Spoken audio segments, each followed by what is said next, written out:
Agora no episódio 4, iniciando agora o episódio 4, da fitoterapia gastrointestinal, né? Nós chegamos até a trabalhar, até tem na Anhanguera ou na ESA, ela tem na entrada ali, e a gente coletou inclusive a goiabeira, né? A goiabeira é um excelente medicamento ali para diarreia, né? Não sei se você se recorda dessa aula prática, né? Nós tivemos a coleta da goiabeira, né? E ela é semelhante ali ao cloridatilloperamida, que é sintético, né? Gostaria de perguntar sobre a fitoterapia gastrointestinal. Sim.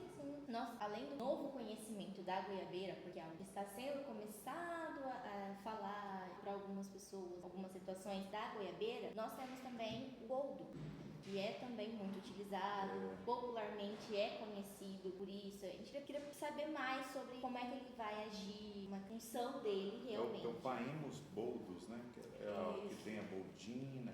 Alguns boldos. Na verdade, sim, para essa questão gastrointestinal, a gente tem diversas plantas. A gente tem plantas antiespasmódicas, a gente tem aquelas que são antiácidas, e não tem como falar de fitoterapia gastrointestinal sem falar da Maithaenus acifólia também. Isso. Então, eu vou precisar fugir aí um pouco da goiabeira, do boldo, porque assim, a gente não pode deixar de falar da espinheira santa, que foi a primeira planta e foi autorizada para ser utilizada no Sistema Único de Saúde. Então, a gente já tem comprovação de que ela é anti-ulcerogênica, ela é anti-ácida, né? Então, é muito indicada para dores de estômago. E ela tem um grande problema, entre aspas, que ela tem uma planta muito parecida com ela. Então, a gente tem essa questão de, será que você está utilizando a planta correta, né? Então, por isso é tão importante a gente conhecer as plantas. Mas sim, a gente tem a goiabeira, eu também. Se eu tiver algum episódio de diarreia, eu vou pensar na pitanga, eu vou pensar na goiaba, que são plantas daninos. Eu tenho doença de Crohn, e a doença de Crohn, ela dá muitos gases intestinais. Então, aí também a gente entra com muitas plantas que ajudam. O boldo, hortelã. O boldo, eu lembro muito da questão da ressaca, né? As pessoas que gostam, ela é mais hepatoprotetora. Sim. Agora, por exemplo, antiespasmódica, aí a gente tem o alecrim, orégano, o próprio gengibre, que mais? Funcho, erva doce. Então, assim, a gente tem muitas plantas que podem ser usadas. E ela é diferente dos inibidores de bomba de próton, tipo omeprazol, os prazóis em geral, né? E então ela vai agir aí bem nas gastrites, na esofagite, né? Ainda bem, podemos dizer assim, ainda bem. E agora o SUS está com um projeto, não sei se ainda está valendo ainda, não sei se eles estão levando adiante o projeto de ter essas era para plantas. ter. A nossa luta é que a gente consiga realmente fazer com que os postos de saúde, né, tenham realmente essas plantas para distribuição para a população. Né? Alguns postos aqui em Campo Grande, eu sei que eles montaram uma espécie de mini horta para poder ter essas plantas ali, para explicar para a população, mas a gente sabe que infelizmente isso não acaba acontecendo em todos como deveria ser. Ainda não. Ele faz parte, né, das práticas integrativas e complementares em saúde, está dentro da política nacional de plantas medicinais SUS, né? É uma área de atuação nossa, né? Você como futura farmacêutica na CRF, né? Se passar no concurso público, possivelmente, se for incorporado, implantado, realmente vai trabalhar com a fitoterapia clínica, espera, né? Que cada vez mais os concursos peçam esses farmacêuticos que sejam especializados na área de fitoterapia, porque a gente precisa, a população merece, precisa, tem pedido, né? Então acho que é uma área bastante interessante de se seguir. Sim, com certeza. Bom, dando continuidade então ao podcast, nós iremos falar agora da fitoterapia do sistema nervoso central, né? E aí eu me lembro muito da Placiflora, da eritrina mulungu, da erva de São João, né? A erva de São João antidepressivo, né? Você lembra que na aula que a gente comentou isso, eu trouxe a erva de São João, também falei do mulungu associado com a Placiflora, né? Que a gente poderia perguntar para a professora Silvia? Então, digamos no que eu mais tenho interesse, que foi um dos motivos que me trouxe para a farmácia, justamente essa questão da fitoterapia no sistema nervoso central, por conta justamente da questão de depressão e tudo mais. A gente sabe que tem o hipérico, como foi dito, o ginkgo biloba atua bastante no sistema nervoso central também. Além dessas plantas que nós já estamos acostumados, que é a erva de São João, a passiflora, a valeriana também, que está sendo utilizada bastante. Quais são as outras plantas que a gente tem não tem tanto esse conhecimento, mas também que atuam muito bem nessa questão?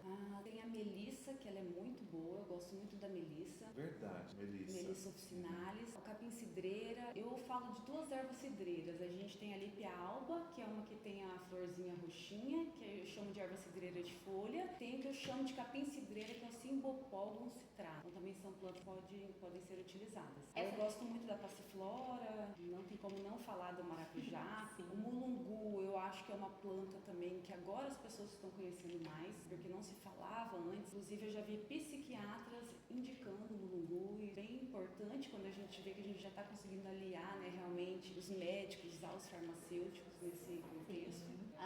Um episódio que aconteceu há 7 anos atrás, quando eu comecei a fazer terapia, que eu tive alguns problemas com depressão também, a minha psicóloga sempre falava pra mim, assim, tenta tomar passiflora, conversa com a psiquiatra pra ver se ela não te recomenda e se usa e tudo mais. E foi, de certa forma, isso que foi me despertando cada vez mais para esse mundo da fitoterapia também. E, como você disse, o mulungu agora ele tá sendo um pouco mais visto e tudo mais. E assim, eu acho muito interessante essa abrangência e como essas plantas agem no nosso sistema. Tem também um pouco da questão cultural na eficácia dele? Você acha que tem um pouco? Na verdade, sim. Todas as plantas, a gente tem essa questão cultural e tem o que a gente chama de uso tradicional ou popular. Mas nós, enquanto farmacêuticos, nós precisamos pensar nas evidências científicas, né? Então, por exemplo, sim, tem a cultura, mas o que a gente precisa levar para a população é o uso racional, que é aquilo que é comprovado cientificamente. E, por exemplo, o mulungu, sim, ele é comprovado. A gente sabe que as raízes são indicadas serem ansiolíticas. O hipérico também, a gente sabe que tem comprovação, apesar de que ele é de prescrição médica, né? Hipérico perforado. Mas nós temos muitas plantas que podem ajudar nessa questão do sistema nervoso central e não tem como fugir dessa temática, principalmente depois da pandemia, né? A gente já via que as pessoas já vinham adoecendo pelo estilo de vida diferente, pelas exigências, né? O trabalho, a vida sempre muito corrida, mas pós-pandemia a gente viu que isso teve uma piora muito grande. Não é realmente uma temática. A gente está falando de várias doenças e transtornos, né? A gente está falando de transtorno de ansiedade, de depressão, a gente está falando até de síndrome de burnout, né? E são várias doenças que acometem o sistema nervoso central, que agem, né? Em vários hormônios também, né? Serotonina, né? Dopamina, e alguns alguns têm sedância, né? Alguns dão sonolência, sim, né? Sim, o próprio mulungu, eu lembro que a minha mãe, eu tenho pra ela, eu falo que eu gosto muito de testar em mim, nela, sempre com muita cautela, mas quando ela utilizou, ela sentiu muito sono. Então, a valeriana também, ela é utilizada bastante nesse sentido com sedante também para casos de insônia e tudo mais. O que a gente percebe é que assim, a fitoterapia tem que ser tratada individualmente. Cada organismo vai reagir de uma forma. Trabalha de uma forma. Então, por isso é tão importante a gente pensar nas doses, você começar sempre com uma dose mais baixa e aumentando para ver como que o corpo vai reagir. Uns vão ficar muito sonolentos, outros não vão nem sentir efeito. E aí isso depende do nível de estresse, né? Do nível de depressão, etc. Bom, fechamos o episódio 5 e estamos iniciando o episódio 6 da fitoterapia da inflamação e dor. Nossa, aí eu me lembro muito da garra do diabo, Arpagophytons procumbens, né? Uma erva que age bem na lombalgia, né? Você lembra que a gente havia comentado na aula sobre a canela de velho também e a garra do diabo, né? O nome é bem até na área clínica a gente fala, a gente evita falar garra do diabo, porque às vezes o paciente não adere ao tratamento por conta do nome popular, é a né? mesma coisa a gente falar para ele, você vai usar uma droga, e a pessoa é droga, né? Então a gente tem que cuidar com os termos. Além desses, né, da garra do diabo, popularmente conhecida, a própria Arnica montana também, né, muito utilizada nessa questão das inflamações, e as formas de uso diferentes, né, das variações, a gente sabe que ela tem uma importância também no resultado, mas no caso de dores e inflamações, as plantas medicinais de uso oral, você acredita que tem uma eficiência maior nessas questões? Ou o uso tópico também, indiferente da forma de uso, da forma farmacêutica utilizada, vai trazer o mesmo benefício?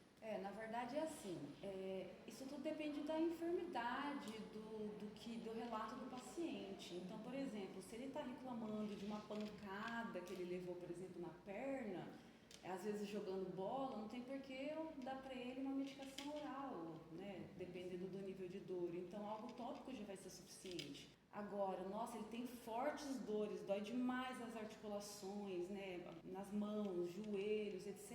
E aí eu já pensaria numa forma mais oral. Então depende, não tem como a gente falar que uma ou outra é mais eficaz ou não. Depende do caso. E aí a gente não pode esquecer do Axeflan, né, que é da erva baleeira. A Cordia verbenácea, né? Mudou o nome, não é mais assim, não é mais Cordia verbenácea, mas eu confesso que eu não lembro do nome atual. Mas a partir do óleo essencial foi desenvolvido o primeiro fitoterápico de uma espécie nativa brasileira, né? E aí ela é usada topicamente, então ou spray, aerosol ou pomada, só que também pode usar oral. Então nós temos, por exemplo, muitas pessoas que nos procuram querendo a planta, porque nós temos no Horto de Plantas Medicinais, para utilizar de forma oral, então pode também.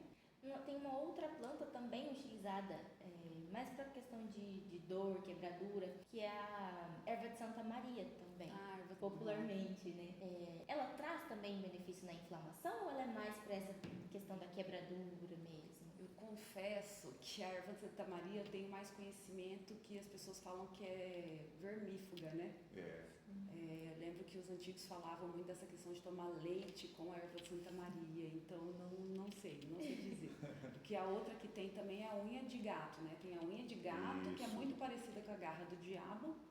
São, assim, para quem sente dores muito fortes, eu já vi muitos relatos. E a gente também não pode esquecer da cúrcuma longa. Que a cúrcuma longa, ela é anti-inflamatória. O açafrão, né? O açafrão. Acho que é dos mais poderosos anti-inflamatórios, então, né? Potente anti-inflamatório, então é algo que a gente não pode esquecer. E ele é utilizado mais de forma oral. A unha de gato, ela sempre está associada muitas vezes com o xi amarelo, né? Também. E a gente lembra muito das infecções, das inflamações uretrais, né? O xi amarelo, o meu conhecimento é mais para essa parte mais geniturinária, geniturinária, né? Isso. As plantas, na verdade, como um todo, a gente fala assim, elas são multi-alvo, porque elas agem muito em sinergismo. Então, às vezes a gente olha uma planta, por exemplo, se a gente for pensar lá na panaceia, serve para tudo, mas é por isso, porque ela tem tantos alvos que ela consegue ter diversas propriedades. Só que o que a gente faz? A gente acaba focando mais em uma, né? Então, às vezes a pessoa chega e me pergunta, igual erva de Santa Maria, serve para isso? Eu falo, bom, não sei, mas eu sei que é vermífuga. Pode ser que sim. Pode ser que sim, né? Então, por elas serem multi-alvo. Os estudos, eles acabam sendo mais direcionados, né? E o conhecimento popular acaba trazendo também esses outros pontos, geralmente. Justamente, porque por muitas vezes as pessoas já utilizam muito tempo e isso daí é até uma forma também da gente porque o meu vizinho usou, né? Foi bom para mim, né? Então, tem que ter uma educação em saúde, tem que ter uma educação. Sim, o pessoal ele procura muito para quando vai comprar mesmo, justamente por isso. Eu quero tal erva. Mas para que você vai utilizar? Porque às vezes por conta da toxicidade, para poder fazer o direcionamento correto, né? Com certeza. E aí eles falam, meu vizinho usou tava com dor de cabeça. Para ele foi ótimo, então eu vou querer também, porque eu não aguento mais dor de cabeça. Então sempre tem essa de porque fulano usou, porque ciclano falou que é bom. Isso. Esse conhecimento, assim, o pessoal vai muito, né? Acaba fazendo os estudos por conta. Isso, então terminamos aí o episódio 6 da fitoterapia da inflamação e dor, né? E agora vamos entrar no episódio 7 da fitoterapia musculoesquelética. Entra também na questão da dor, né? Da inflamação, né? Bom, em relação à musculoesquelética, eu me lembro muito das pomadas, né? Do Fisioforte, aquela preta, aquele cheiro, né? Aquele cheiro forte, né? Aquelas pomadas tipo de sebo de carneiro, né? Que tem ali vários princípios ativos terápicos, né? Inclusive a gente chegou até nas aulas fazer pomadas, né? Tem as pomadas à base de copaíba, né? Então, isso que eu ia falar, as cânforas. Eu também, quando eu penso em músculo esquelético, eu penso mais em pomadas. A própria arnica, a chiflã, o que mais? Canela de velho Eu também. ia até falar isso agora. Eu ia falar isso, canela de velho. Sabe que há pouco tempo eu me surpreendi, porque eu peguei lá, canela de velho, uma pomada. Aí quando eu fui olhar a composição, não tinha planta canela de velho. Então é uma questão de marketing também. As pessoas usaram o nome canela de velho, mas na verdade ali não ter a planta canela de velho. Mas isso não significa que a planta canela de velho ela não tenha essa propriedade, questão de dores musculoesqueléticas. Ela tem. Só dizendo para as pessoas chamar atenção que por muitas vezes essas pomadas com o nome canela de velho não tem a canela de velho. Sim, e as pessoas justamente, esse marketing do uso do nome canela de velho gera muita, como eu posso dizer, brincadeira entre as pessoas. Nosso clássico mercadão municipal vende todos esses produtos, os fitoterápicos e tudo mais. E lá é comum você ver o pessoal pegar assim com um amigo e falar bem assim, ó aqui ó, a pomada que você precisa, canela de velho. É isso.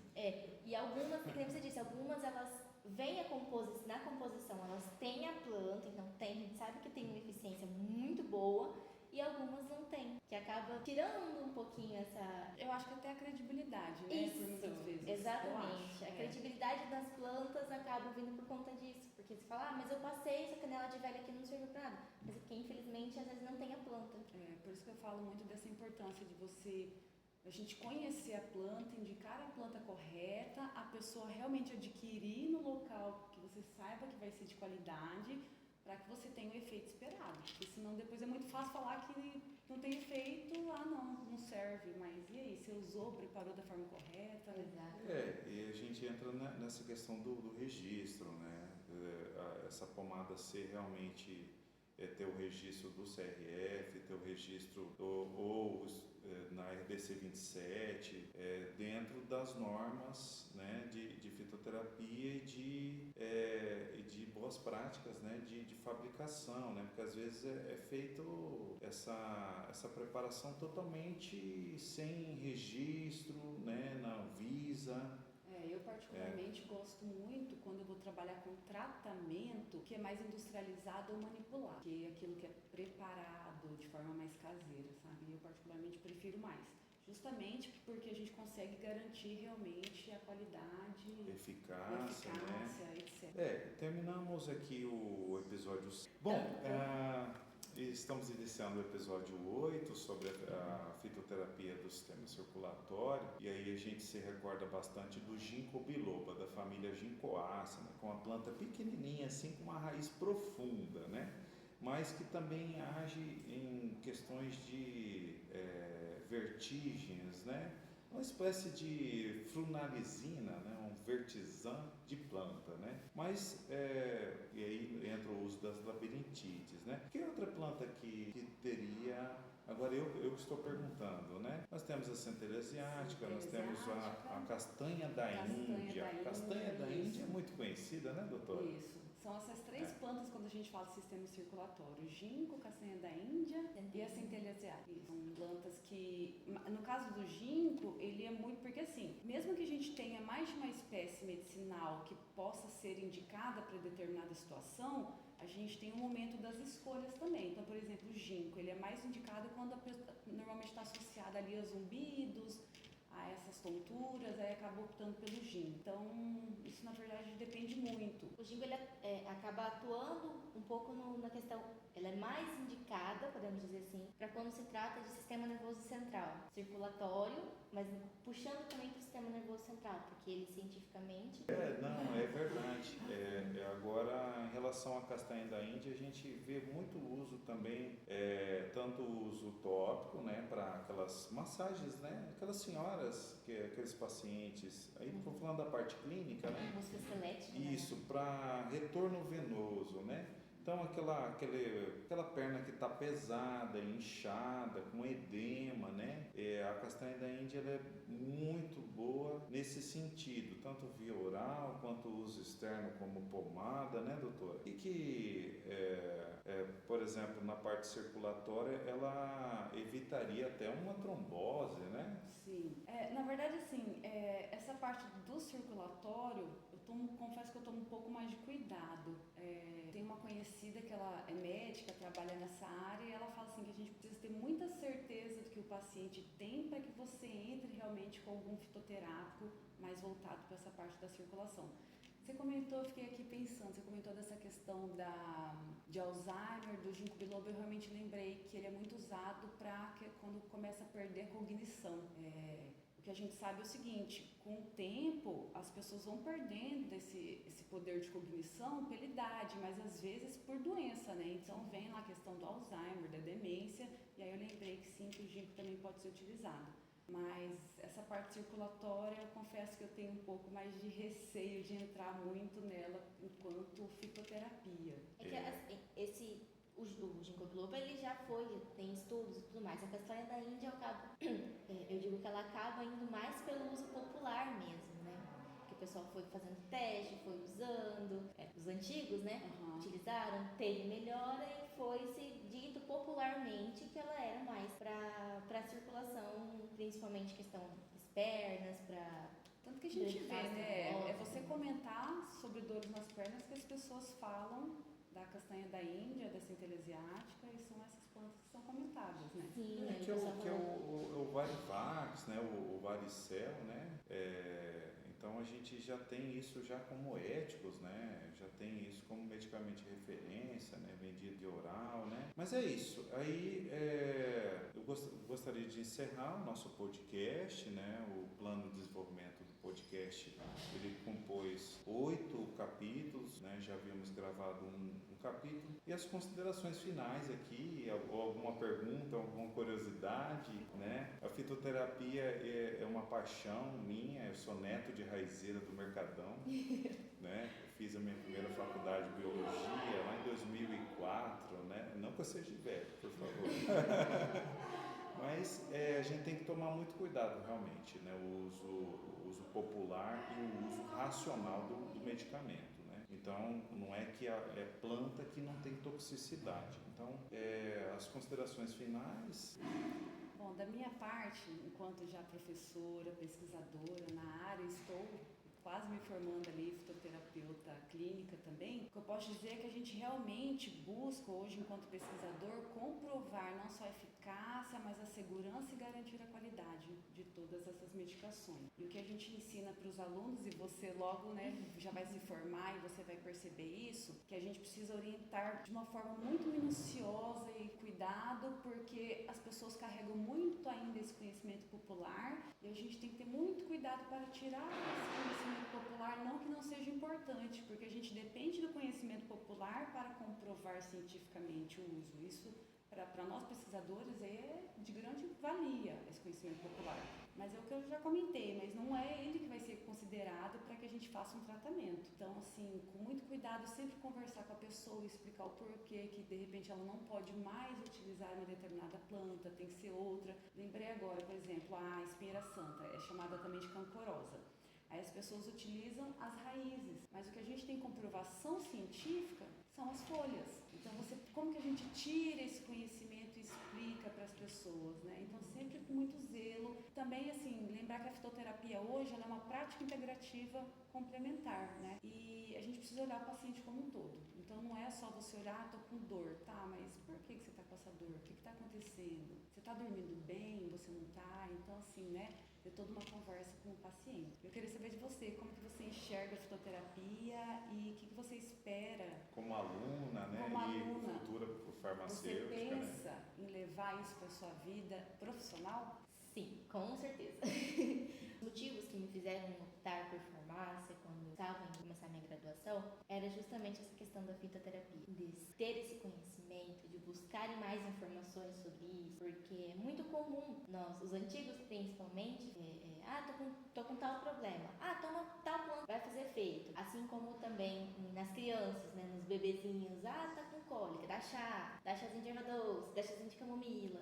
Então, assim, ter esse conhecimento, buscar esse conhecimento foi algo que me chamou muito a atenção para os fitoterápicos, porque é algo que nós já carregamos por muito tempo, já vem de muito tempo, assim. Então, eu, enquanto futura profissional, né, quero trazer esse campo da fitoterapia para ter mais conhecimento para a população mesmo. E assim como você disse, nós temos que explicar de uma forma muito minuciosa, porque você tirar de uma pessoa, principalmente dos mais antigos, explicar para eles que não é assim, a gente tem que tomar certos cuidados, por mais que todo mundo tomou e ninguém morreu, não é por esse motivo que nós temos que manter esse uso. Uma coisa que eu lembrei agora é a questão dos bebês. Muita gente falou assim, mas a gente sempre deu, a vida toda foi assim. Só que os estudos avançaram e hoje os estudos nos dizem que até 6 meses não pode utilizar planta medicinal, um bebê.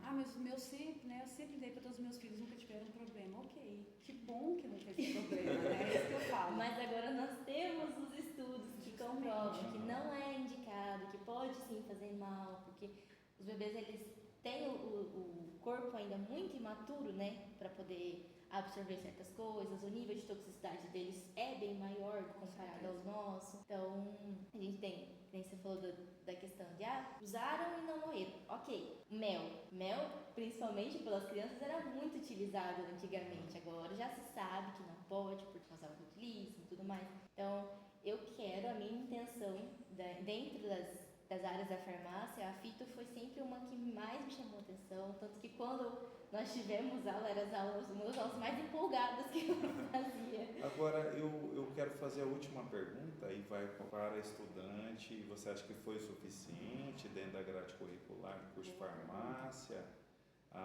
dentro das disciplinas que você já passou, dentro das aulas práticas que você teve? Você acha que foi suficiente ou poderia ter sido uma outra modalidade, uma outra forma, ou mais aulas expositivas, ou mais aulas práticas, mais aulas de campo, ou mais preparações farmacotécnicas? Como que você enxerga? Então, assim, para mim, conhecimento nunca é demais.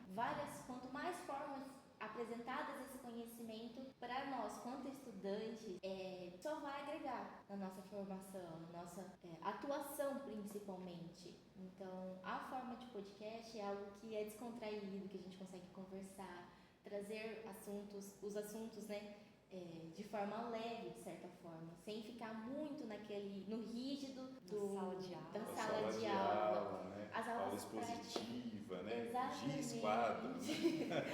As aulas práticas também, porque você, como eu posso dizer, nas aulas práticas a gente realmente, digamos, coloca a mão na massa, então você aprende de como tem que ser feito. Então, para mim, o estudo nunca é demais. Então, as formas diferentes, Você fala um mix, né? Um mix de formas, eles ajudam. Aulas externas também, a própria aula com população, que é uma forma diferente, inusitada de certa forma também. Onde a gente ensina e aprende também. Exatamente. Porque eles têm muito conhecimento, né? Então, quando a gente acha que a gente vai lá dar uma palestra, a gente sai de lá falando, meu Deus, quanto conhecimento eu adquiri. Sim. Quando a gente tem esse contato com a comunidade. As palestras iterativas, principalmente, eu falo que elas são essenciais para transformações. Coloca o seu ponto de vista, né? Coloca as informações, os estudos científicos e ter essa interação com a população e tudo mais, traz para a gente também o conhecimento que eles têm, que às vezes é novo, uma coisa que eles falam que você fica assim, interessante, a gente vai atrás disso também. Te faz pensar. Te faz pensar, exatamente. Pensar, né? Algumas vezes, pelo menos para mim, faz ter curiosidade de fazer um estudo aprofundado naquilo, buscar esse conhecimento mais aprofundado. Até para saber responder tudo aquilo que eles estão trazendo de curiosidade para a gente, né? Exatamente. Bom, chegamos ao final do nosso podcast Fitoterapia. Quero agradecer imensamente a doutora Silvia Heredia, a nossa acadêmica Amanda Ojeda, e ficamos por aqui. Um abraço a todos. Um abraço. Tchau, tchau.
a respeito da farmacotécnica e preparações farmacêuticas, né?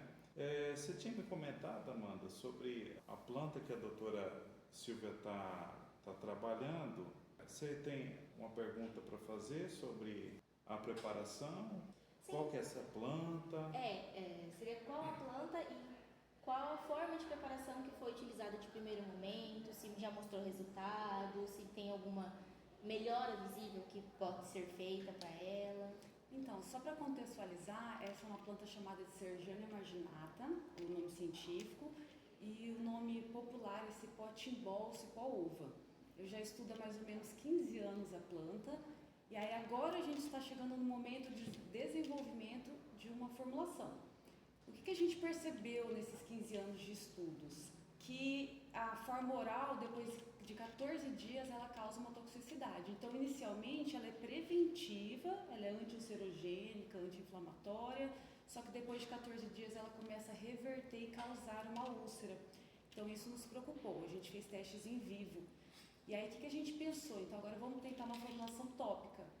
Então, aí a gente vê a importância de você realmente tentar chegar na melhor forma farmacêutica para utilizar determinada planta medicinal. Para que você tenha, por exemplo, uma absorção correta, uma biodisponibilidade, para que você tenha segurança no uso e eficácia também. Aí poderia ser em creme ou ser em pomada, né? A gente tentou inicialmente em gel. E o que a gente percebeu? Que quando a gente testou o extrato sozinho, ele foi muito mais eficaz do que quando a gente introduziu ele, né, numa formulação, quando a gente colocou ele no gel, né? Então, o que a gente percebeu? Não foi a melhor formulação. Então, agora a ideia é que a gente tente outras formulações para ver qual que vai ser a melhor base. Sim. Nas formas farmacêuticas tópicas, nós temos, além do extrato, a tintura, as pomadas e os géis, né? Já descartamos o gel. Então, as próximas agora, além do extrato, que também foi testado e deu certo, vai ver em qual ele vai ter uma compatibilidade para ter uma biodisponibilidade melhor, certo? Isso, é isso que é a intenção. Só o que eu queria falar também, porque a tintura a gente não usa de forma... Não está usando de forma... A tintura é só oral. Só oral mesmo? Geralmente, a gente usava muito que eu trabalhei no Mercadão Municipal. Então lá, quando a gente se vendia tintura de algum produto, se utilizava a tintura mais como uso tópico do que como uso oral. Mas a tintura direto, assim, topicamente? Eu achei interessante porque a tintura, por exemplo, de arnica, né? A arnica ela é para massagem, né? Para uso externo, né? Por exemplo, a arnica montana, né? Uhum. E aí tem a copaíba oleífera. Você pode tomar algumas gotinhas, então tem o uso oral, né? Ela é uso tópico e uso oral, a copaíba. A arnica a tintura dela já é apenas uso tópico. Mas você sabe se a tintura ela é feita, álcool e a planta e mesmo assim uso tópico? Aham. Então tá. Eles justificam como por ser uma porcentagem muito alta de álcool para poder se extrair a tintura, eles utilizam isso como justificativa para se usar ela como tópico. Além do fato de que a arnica tem um nível de toxicidade um pouco maior. Na verdade, a arnica a gente não indica tomar. A gente não indica. Exatamente. Porque ela tem a toxicidade.